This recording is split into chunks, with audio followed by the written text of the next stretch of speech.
Pénitencier de Sing Sing, État de New York. Des miradors, des kilomètres de barbelés.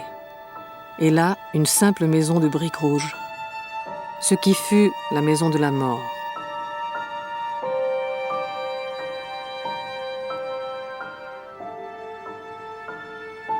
C'est ici qu'il y a 50 ans, Ethel Rosenberg passa les 2 dernières années de sa vie. C'est là que pendant 800 jours, dans une solitude presque totale, elle a attendu la mort.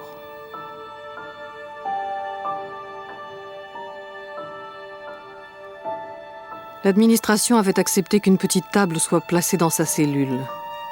C'est ici qu'Ethel écrivit, à son mari, à son avocat, à ses enfants.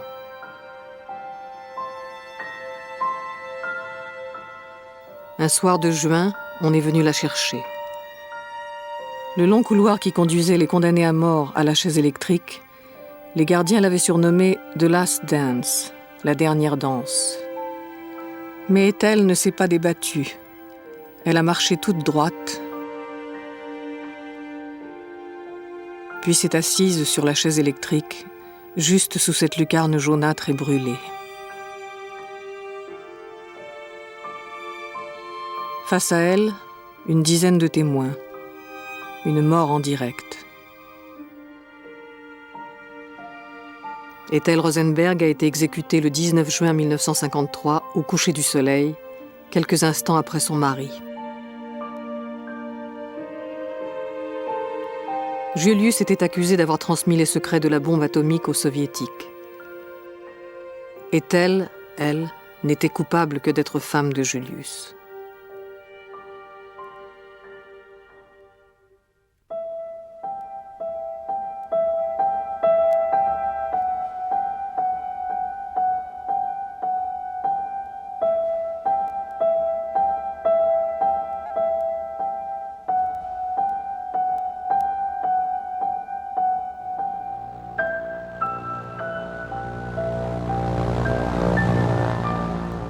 Tout avait commencé 12 ans plus tôt au centre de recherche de Los Alamos.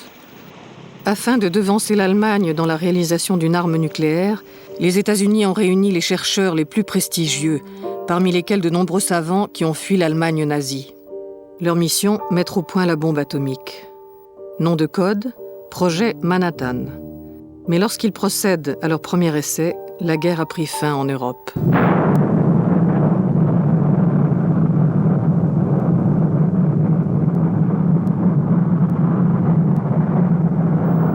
En 1949, le président Truman annonce que les Soviétiques possèdent l'arme atomique.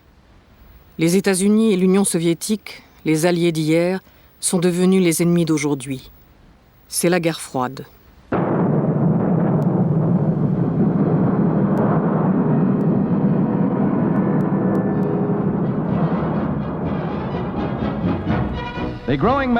La menace communiste, toujours plus grande, inquiète la Commission des activités anti-américaines. Parmi les témoignages, celui de J. Edgar Hoover, le chef du FBI. Le Parti communiste américain est l'exemple même d'une 5e colonne. En réalité, le communisme n'est pas un parti politique. C'est un mode de vie, diabolique et nuisible.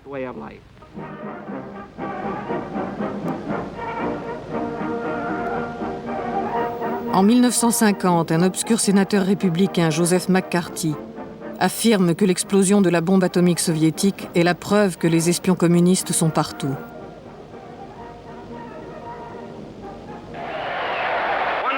Un seul communiste dans une université, c'est déjà un communiste de trop. Un seul communiste au département d'État, c'est encore un communiste de trop. L'opinion publique est immédiatement séduite par ces thèses qui exploitent toutes les peurs qu'éprouve le pays. Edgar Hoover crée des fichiers sur les résidents étrangers ainsi que sur des citoyens américains qui, selon lui, peuvent nuire aux intérêts du pays. La même année, Scotland Yard arrête à Londres un physicien communiste d'origine allemande, Klaus Fuchs. Fuchs, qui a collaboré à l'élaboration de la bombe atomique à Los Alamos, avoue avoir donné des informations aux Soviétiques, convaincu qu'il fallait les aider. Son agent de liaison aux États-Unis, un pharmacien reconverti dans l'espionnage, est arrêté 3 mois plus tard. Il ne livre qu'un nom, celui de David Greenglass, le frère d'Ethel Rosenberg. David Greenglass est un ouvrier qui gagne à peine de quoi nourrir sa femme et ses enfants. Depuis la fin de son service militaire en 1945, David travaille avec le mari de sa sœur, Julius Rosenberg, qui a ouvert un atelier de mécanique. Il avait 15 ans lorsque sa sœur Ethel lui avait présenté Julius. Cette rencontre avait bouleversé sa vie. David était fasciné par ce jeune homme qui faisait des études d'ingénieur et militait au Parti communiste. Julius l'avait poussé à porter un autre regard sur le monde.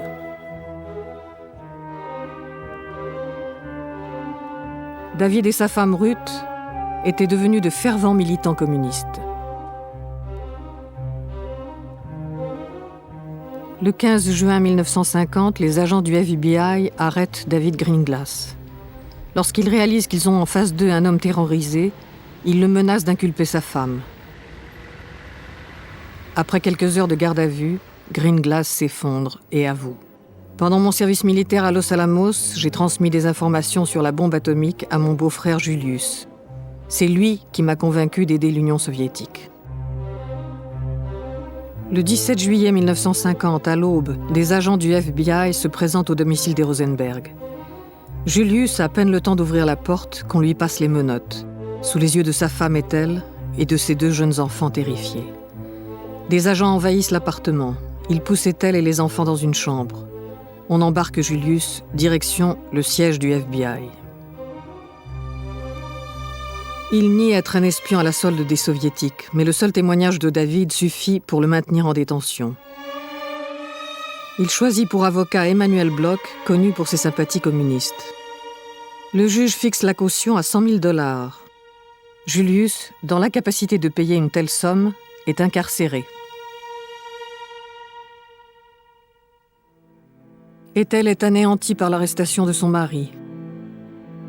À sa peur, à ses angoisses, se mêlent sa peine et son amour pour Julius. Après une nuit d'insomnie, elle prend la décision d'alerter la presse.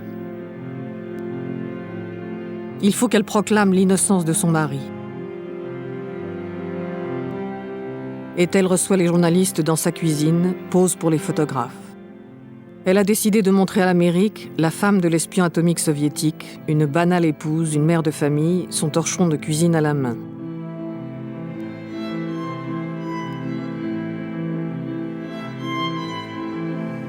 Ethel sait que dans l'Amérique de McCarthy, être un ancien militant communiste signifie être un espion soviétique.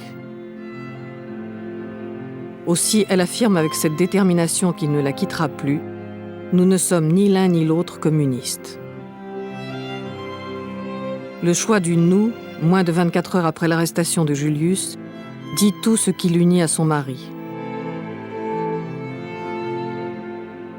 Elle ne se doute pas qu'au FBI, on s'intéresse déjà aux sentiments qui lient les époux Rosenberg.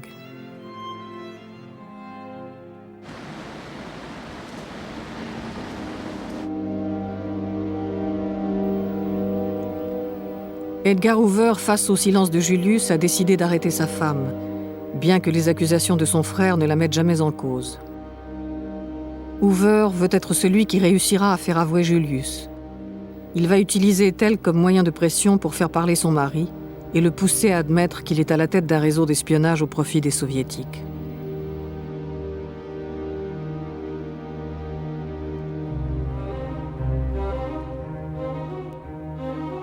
Un mois après l'arrestation de Julius, Ethel est convoquée au tribunal comme simple témoin. Elle a confié ses enfants à une voisine pour quelques heures. Devant le juge, elle reconnaît avoir signé en 1939 une pétition en faveur des communistes, mais elle refuse, comme elle en a le droit, de répondre aux accusations portées contre son mari.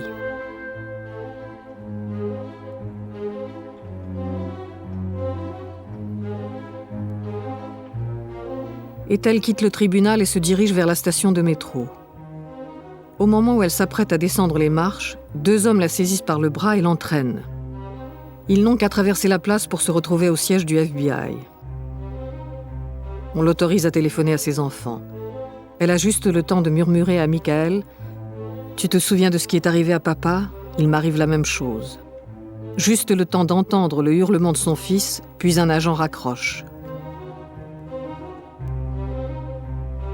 Ethel tente d'appeler l'avocat de Julius, mais il est absent. C'est son associé qui se précipite au siège du FBI.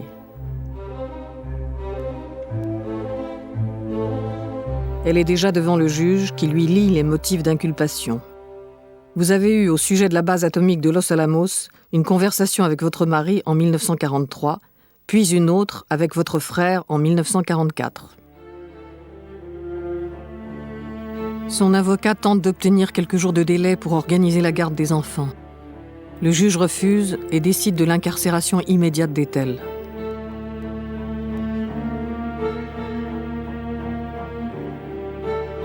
Coiffée de son petit chapeau à fleurs, elle pénètre dans la prison des femmes.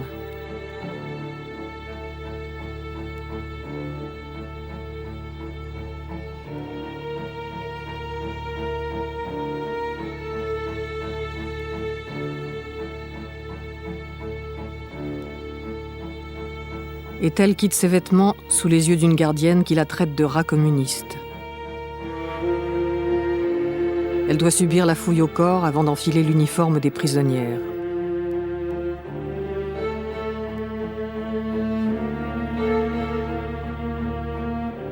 Première nuit en cellule, traversée par les cris, les pleurs des autres détenus.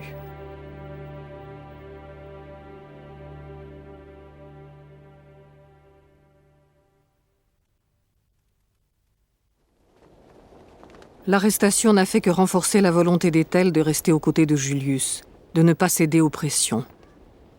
Elle passe ses journées sur le toit de la prison, le lieu de promenade des détenus. Elle lui écrit « Nous ne devons pas nous perdre, ni perdre nos enfants. Nous devons rester ce que nous sommes l'un pour l'autre. » Elle s'étourdit des mots qu'il lui adresse. Tu es vraiment une femme dotée d'un grand caractère, digne et délicieuse. Je pense à toi constamment. Ethel est désespérée d'avoir dû confier dans l'urgence ses enfants à sa mère. Elle relit la lettre que lui a envoyée son frère aîné, Sam. Comment peux-tu garder la conscience en paix en abandonnant aussi horriblement tes 2 enfants? Maman ne pourra pas les garder, elle n'en a pas la force. Honte aux gens de ton espèce. Pour tes enfants, je te demande encore une fois de renoncer à ton idéologie insensée, sinon tu pourriras jusqu'à la fin de tes jours en prison. La mère d'Ethel vit dans la honte d'avoir une fille accusée d'espionnage. Lorsqu'elle finit par venir la voir, c'est pour lui demander de dénoncer son mari et de divorcer. Ethel, qui n'a rien à avouer, lui dit qu'elle ne veut plus la voir et qu'elle préfère que ses enfants soient confiés à l'orphelinat juif du Bronx. Cela fait près de 6 mois qu'Ethel est maintenue en détention. Elle ne connaît toujours pas les motifs de son inculpation et attend l'ouverture du procès. Du toit de la prison, elle peut apercevoir le quartier de son enfance, le Lower East Side.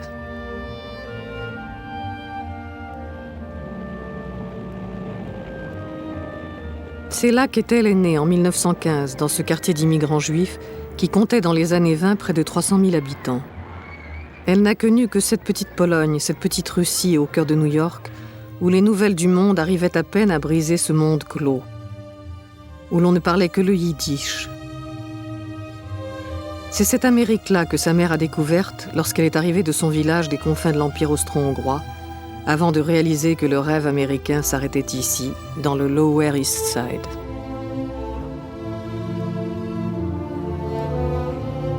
Une enfance sombre, entre un père qui dès l'aube fuit dans son échoppe pour échapper aux colères de sa femme, et une mère dans le ressentiment permanent qui se bat pour trouver les quelques sous pour nourrir sa famille.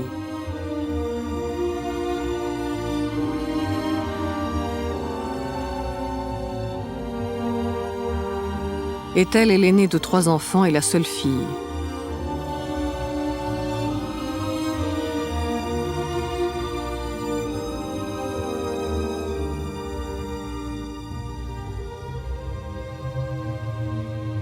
Si souvent rejetée par sa mère, abandonnée à elle-même, Ethel s'enferme dans le réduit qui lui sert de chambre et s'invente une autre vie.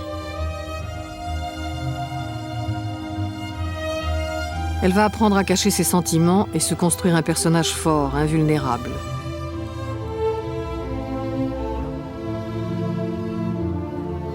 Elle sera la première de la famille à franchir les portes du lycée. Pour ses parents, l'anglais demeurera toujours une langue étrangère.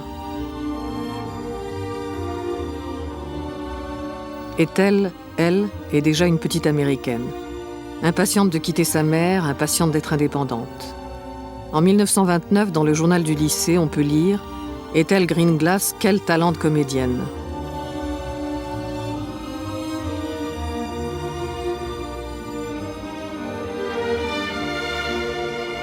Un jour, au théâtre du lycée, est-ce le rouge flamboyant des rideaux de la scène qui font chavirer son cœur, le texte qu'elle entend déclamer.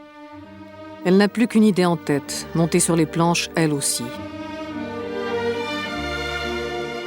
Ethel est acceptée dans la troupe, et la voilà sur scène, une scène pour elle seule. Elle s'avance, tous les projecteurs sont sur elle, c'est là qu'elle imagine sa vie. Elle fera du théâtre, elle ira à Broadway.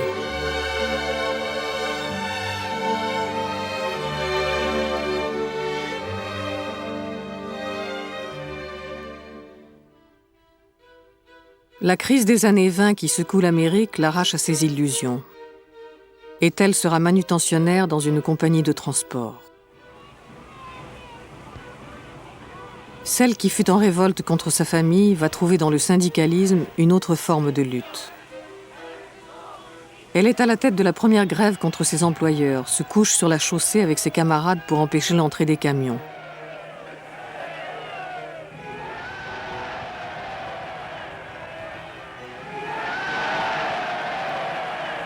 La grève est réprimée avec violence. Ethel est renvoyée, mais retrouve un travail de secrétaire cette fois. Elle s'implique de plus en plus dans l'action syndicale. Mais à l'heure du déjeuner, elle court vers Carnegie Hall, où l'attend celle qu'elle appelle Madame et qui lui donne des cours de chant. Et c'est ainsi qu'un soir de 1936, elle se retrouve choriste à Carnegie Hall.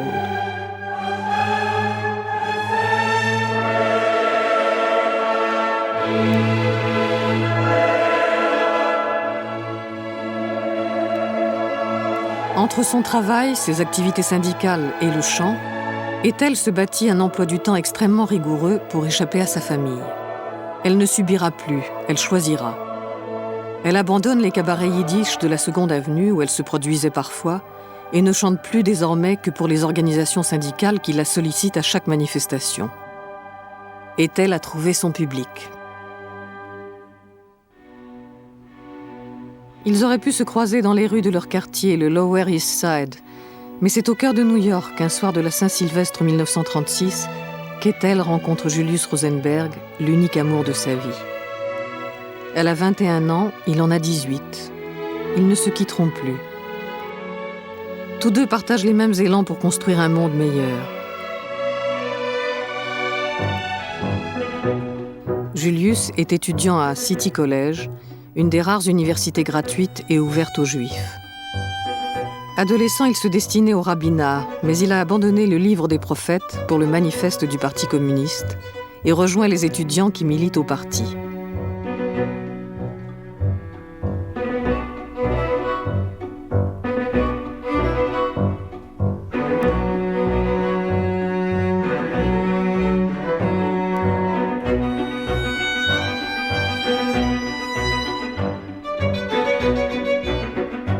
L'année de son mariage avec Ethel, Julius obtient son diplôme d'ingénieur. En 1939, Julius voit le parti nazi américain manifester à New York. Il est bouleversé.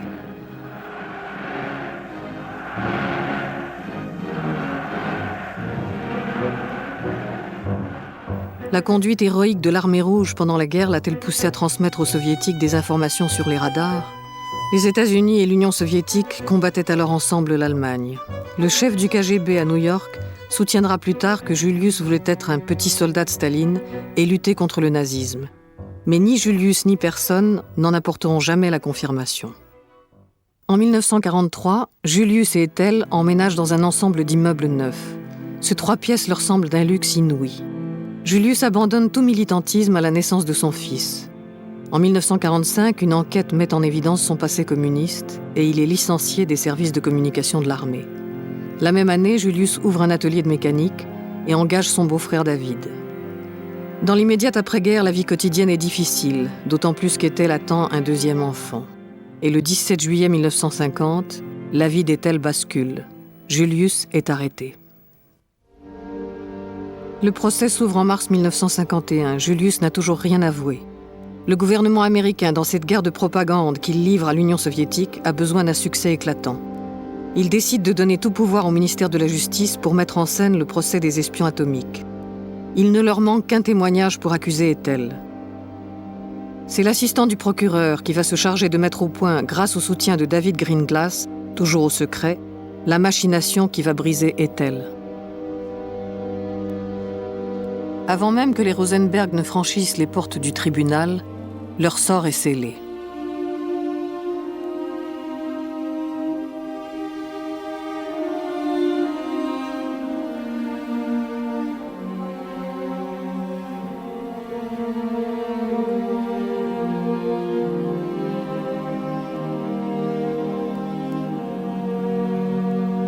Le ministère de la Justice dispose d'un juge ambitieux et d'un procureur agressif, surnommé la Terreur des Rouges.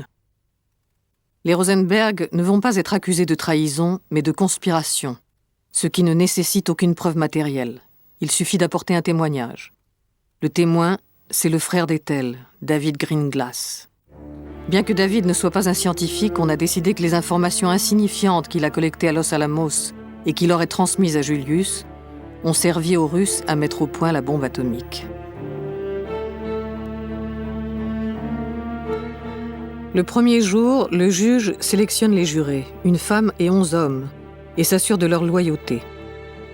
Avez-vous appartenu à une organisation communiste? Êtes-vous pour l'emploi de la bombe atomique? Pour la peine de mort? D'une même voix, les 12 jurés rassurent le juge.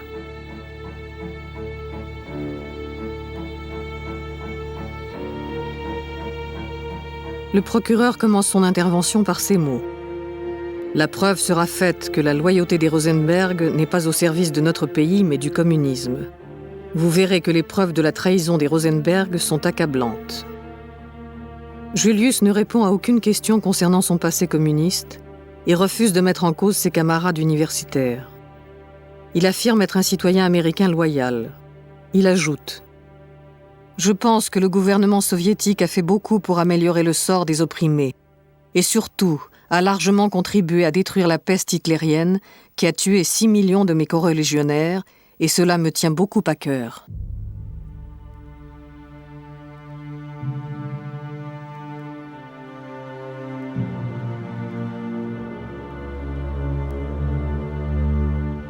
David Greenglass est appelé à la barre. Il répond d'une voix blanche, un petit sourire sur les lèvres, et répète toutes les accusations contre son beau-frère. Il présente 2 croquis de lentilles qu'il aurait livrés à Julius, et dit qu'il l'a fait par conviction.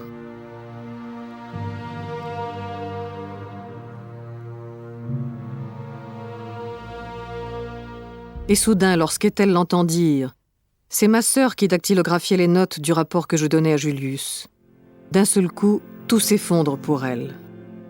Son propre frère vient de faire le jeu de l'accusation. Tout se brouille, l'espoir d'être acquittée, de revoir les enfants.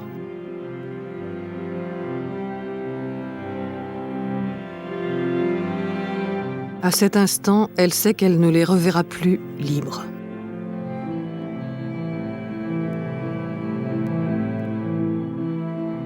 Ethel répond qu'elle aime toujours son frère et qu'elle n'a jamais dactylographié le moindre rapport. Mais l'accusation se déchaîne contre elle. Le juge et le procureur tentent de la déstabiliser.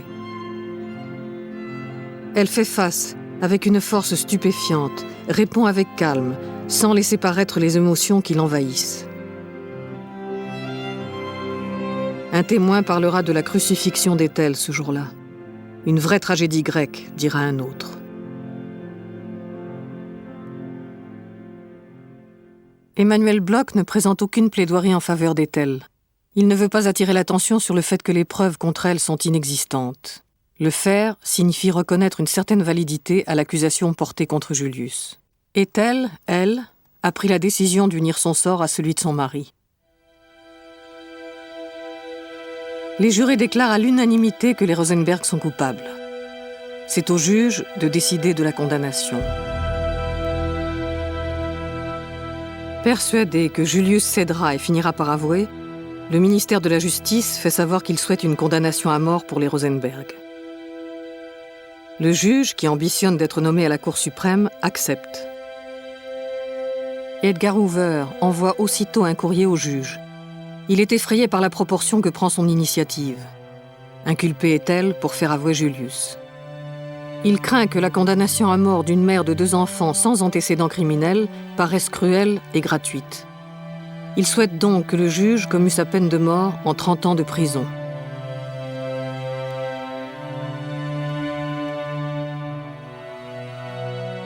Le 5 avril, Julius et Ethel sont conduits à nouveau au tribunal. Emmanuel Bloch prend la parole pour souligner que ni Ethel ni Julius n'ont eu les moyens de changer le cours de l'histoire. Le pire que l'on puisse reprocher à mes clients, insiste-t-il, c'est qu'ils étaient idéologiquement très proches de l'Union soviétique pendant les années où nous étions leurs alliés.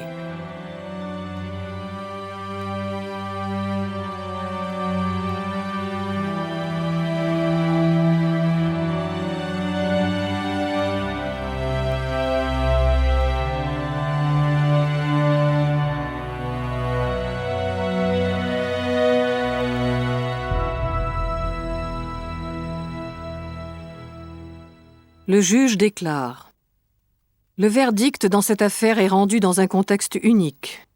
Ethel et Julius Rosenberg, vous avez placé entre les mains des Russes la bombe atomique avant qu'ils ne soient à même de la réaliser. Qui sait si des millions de personnes innocentes ne vont pas payer le prix de votre trahison. Julius Rosenberg est l'instigateur de la conspiration, mais sa femme l'a encouragé et assisté dans ses crimes. C'est une partenaire à part entière. C'est pourquoi je vous condamne tous deux à mourir sur la chaise électrique dans la semaine du 21 mai 1951.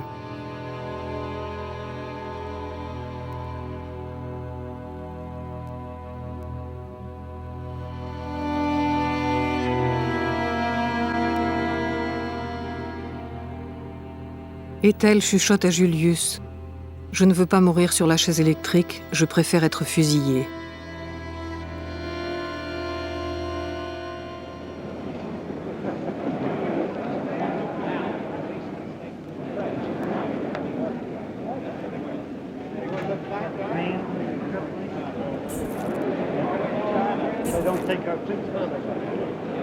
Elle trouve encore la force de lui chanter une aria de Madame Butterfly.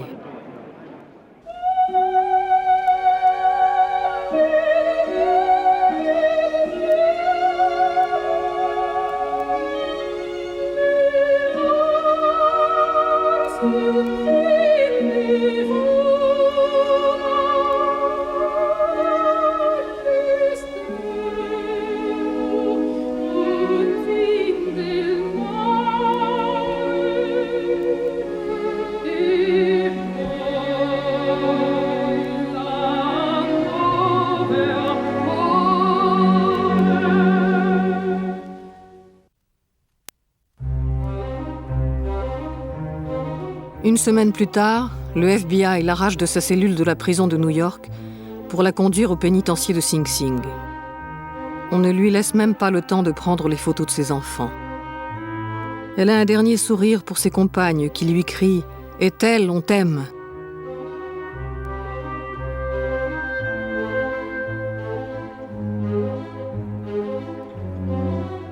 À 14h, elle pénètre dans le pénitencier. Elle est la seule femme à être incarcérée dans le quartier des condamnés à mort.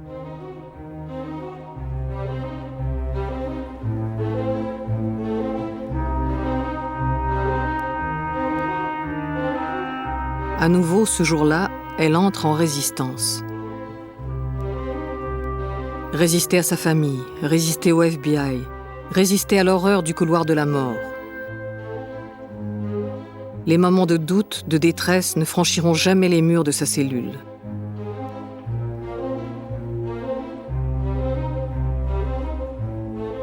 Elle ne prononcera que ces mots : « Nous sommes innocents des accusations portées contre nous. »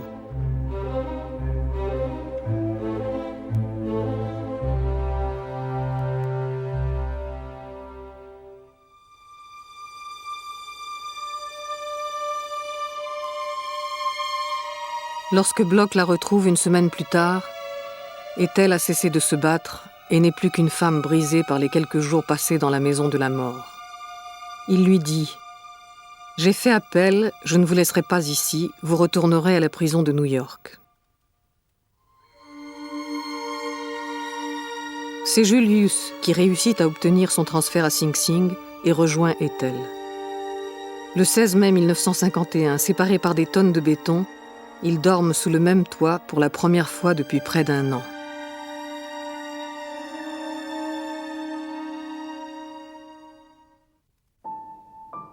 Durant son long séjour à Sing Sing, Ethel connaît ce qu'elle appelle les merveilleux mercredis de Julius. Une fois par semaine, ils ont la permission de se parler à travers le grillage de la cellule d'Ethel. Elle attend tout de ces rencontres. Parfois, Julius est lointain, préoccupé par la révision de leur procès. Alors, de retour dans sa cellule, il s'en excuse, lui écrit, la redresse à bout de mots. « Ma chérie, tu es merveilleuse, le plus beau cadeau que la vie m'ait offert. »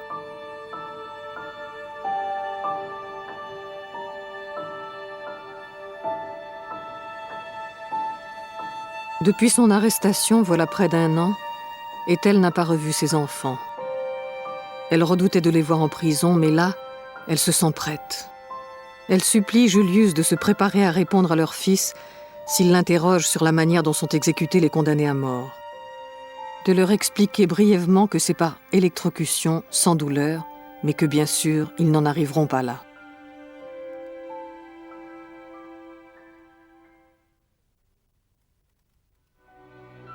Michael racontera plus tard « Le trajet que nous parcourions de New York à Sing Sing me rappelait les programmes d'aventure que j'écoutais à la radio. Il nous fallait franchir une porte blindée et passer dans la cour où nous trouvions un fourgon qui nous conduisait à la section des condamnés à mort. La prison n'avait rien de sinistre et de menaçant à mes yeux. C'était l'endroit où vivaient papa et maman.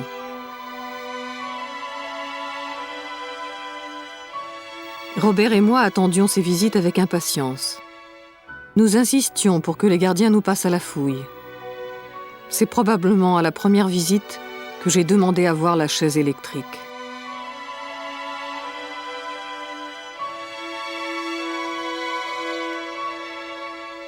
Lorsqu'ils retrouvent leur mère, les enfants ont tellement grandi qu'ils s'écrient « Oh maman, tu es devenue toute petite ».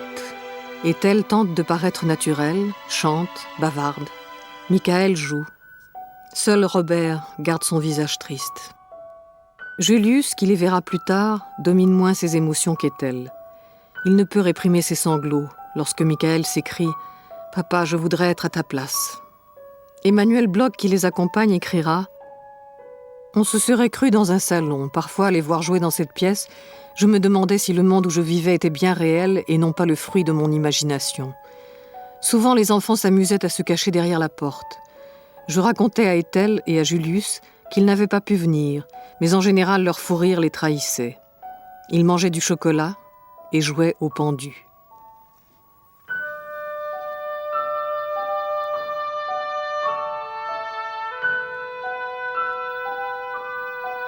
Ethel est hantée par ses enfants. « Je ne suis qu'un immense vaisseau de douleur. La vie m'embrase pour mieux me faire goûter les cendres de la mort. De jour en jour, la séparation devient plus intolérable. »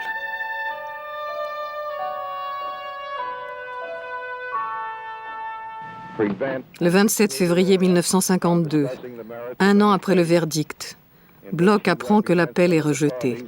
Les juges n'ont aucun doute sur la culpabilité des Rosenberg, même s'ils expriment leur désaccord avec la sentence de mort.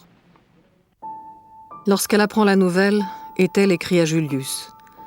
Mon cœur est déchiré pour les enfants. Quand je songe à leur terreur, mon esprit vacille. Quelle horrible farce il nous faut endurer. Continue de m'aimer, j'ai tellement besoin de ton soutien. Bloch fait appel sans relâche, ce qui permet à chaque fois de repousser la date de l'exécution. À chaque refus, il s'adresse à une nouvelle instance, cour de district, cour d'appel, cour suprême. La vie d'Ethel est scandée par ce calendrier implacable. Bloch lui avait parlé d'une mission historique, mais Ethel ne connaît que la douleur de l'enfermement, à quelques mètres du couloir de la mort. Devant l'indifférence du monde, Ethel sanglote des journées entières. On accepte qu'elle voie un psychothérapeute 2 fois par mois. Le docteur Miller devient la figure centrale de la vie d'Ethel. Étrange rendez-vous dans le couloir de sa cellule, une gardienne aux aguets. Elle ne se plaint jamais. Elle ne désire qu'une chose, que le docteur Miller voit en elle une femme héroïque.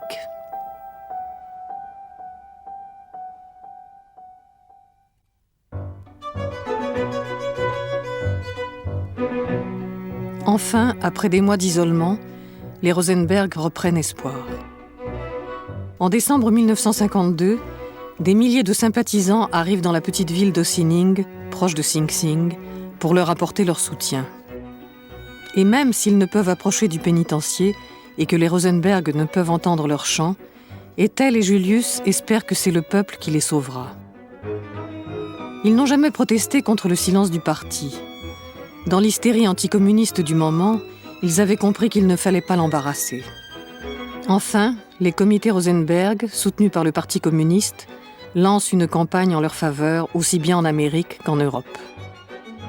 Du jour au lendemain, le monde entier se lève pour protester contre la condamnation à mort des Rosenberg. Si le Kremlin a donné son feu vert, ce n'est qu'une manière habile de détourner l'attention des procès qui se déroulent au même moment à Prague et à Moscou. Le 3 décembre, Rudolf Slansky et 10 autres dirigeants du Parti communiste tchèque sont exécutés à Prague après leurs aveux rituels. 8 d'entre eux sont juifs et accusés de sionisme.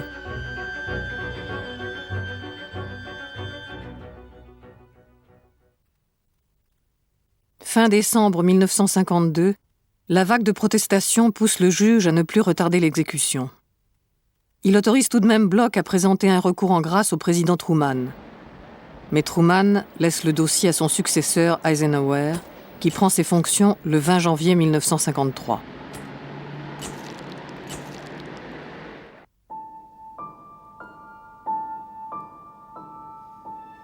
Ethel pense qu'elle va bénéficier de la clémence du nouveau président. Elle écrit aussitôt à son avocat pour lui dire qu'elle la refusera.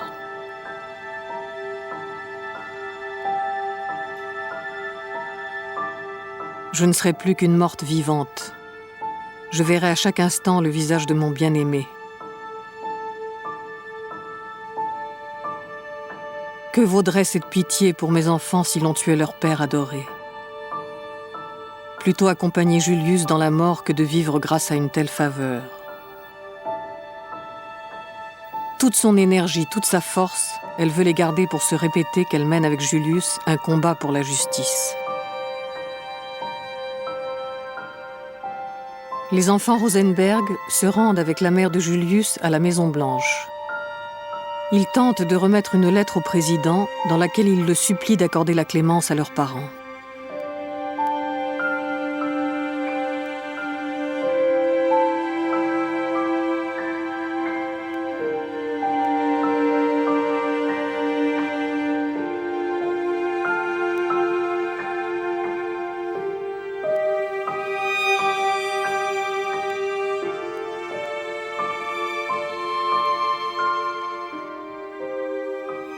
Les comités Rosenberg défilent chaque jour devant la Maison-Blanche.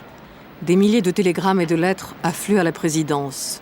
Et pourtant, Eisenhower ne veut pas commencer sa présidence par une mesure de clémence qui serait interprétée comme un signe de faiblesse.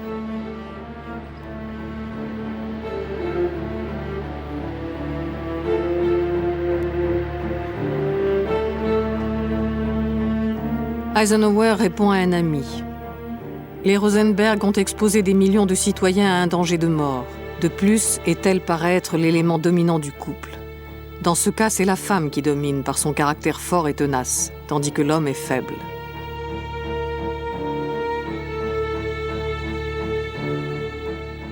Le juge fixe l'exécution au 19 juin 1953. Un avocat de Nashville, Mike Farmer, met en évidence le fait qu'Ethel et Julius ont été jugés selon une loi datant de 1917 qui confie au juge le pouvoir de condamner les accusés à mort. Or, cette loi a depuis été modifiée et n'accorde plus ce droit qu'aux jurés.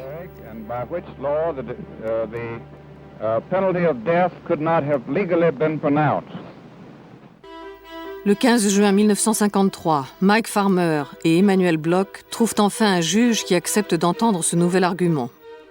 Convaincu, il suspend l'exécution et accorde un délai pour réexamen du dossier Rosenberg. Aussitôt, la Cour suprême, sous la forte pression du ministère de la Justice, remet en cause ce délai. Elle se réunit le 18 juin et, après avoir entendu Bloch et Farmer, déclare qu'elle ne fera part de sa décision que le vendredi 19, jour de l'exécution.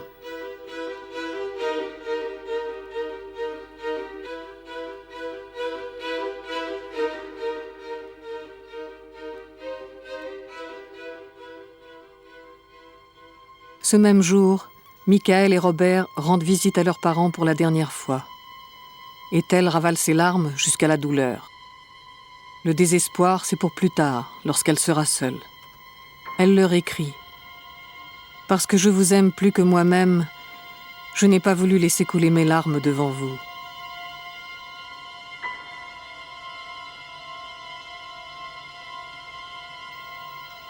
Ultime refuge, Ethel s'abandonne dans la lecture de Sainte-Jeanne. C'est là qu'elle puise ses forces. Elle montera elle aussi sur le bûcher, sans rien renier. Jeanne d'Arc ne peut pas se parjurer. J'espère que les hommes deviendront meilleurs grâce à mon souvenir.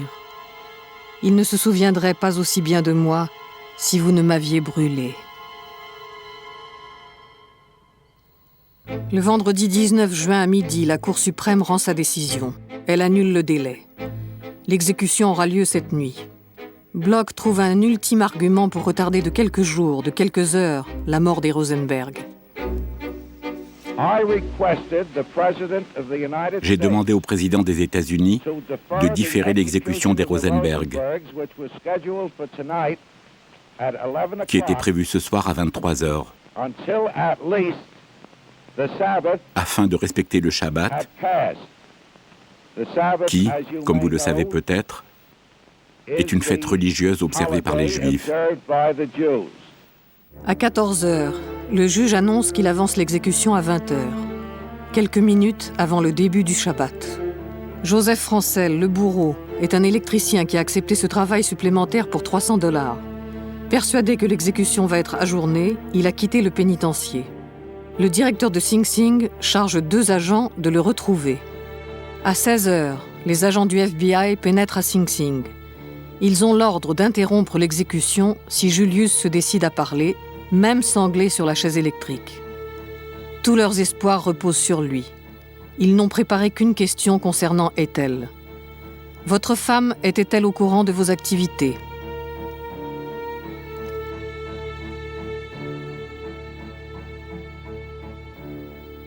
Bloch se rend alors à la Maison-Blanche.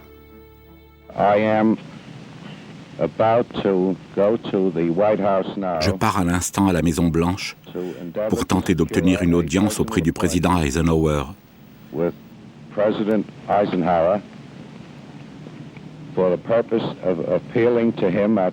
Et le supplier en ces dernières heures d'accorder la clémence aux Rosenberg. Au même moment, à New York, une foule immense, une foule recueillie, s'est rassemblée pour la dernière fois avec l'espoir fou de sauver les Rosenberg. Eisenhower ne reçoit pas Bloch, qui réalise alors qu'il ne sauvera plus ni Julius, ni Ethel, ni aujourd'hui, ni demain, ni un autre jour. À 18h, il téléphone à Sing Sing et fait transmettre un dernier message aux Rosenberg. Dites-leur que j'ai fait ce que j'ai pu, que je les aime, que le monde entier les aime.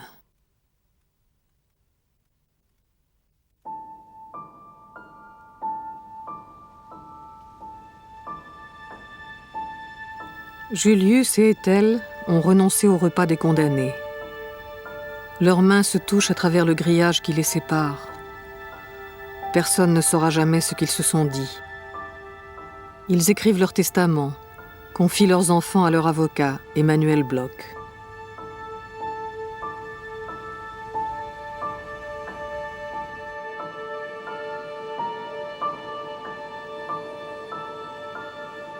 Julius and Ethel Rosenberg have gone to the electric chair.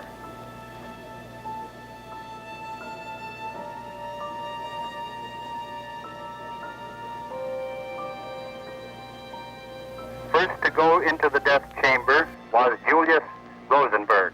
He sat down in the chair, the straps were applied, and the first jolt of electricity was sent through his body at 8:04 tonight. She died a lot harder. When it appeared that she had received enough electricity to kill an ordinary person and had received the exact amount that had killed her husband, the doctors went over and pulled down the cheap prison dress, a little dark green printed job, and placed the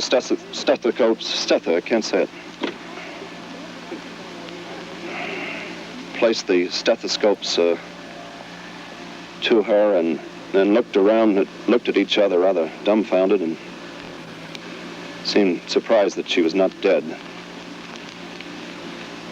Believing she was dead, the attendants had taken off the ghastly strappings and electrodes and the black belts and so forth.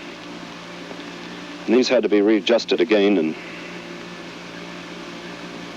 and she was given more electricity, which started again that kind of a ghastly plume of smoke that rose from her head and went up against the skylight overhead.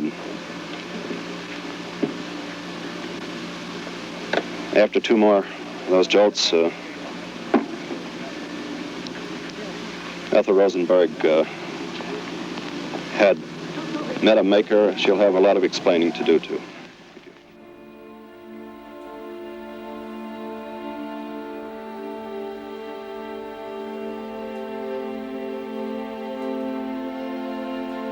Ethel, qui a rompu tout lien avec sa famille, lui interdit de suivre son enterrement.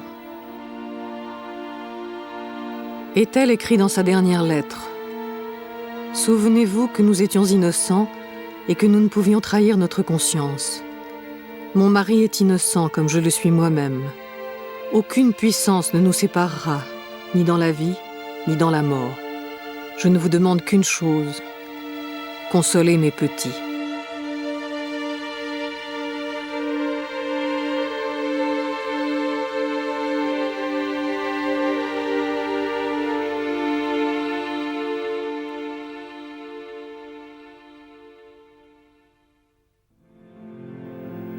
Emmanuel Bloch ne se remit jamais de la mort des Rosenberg.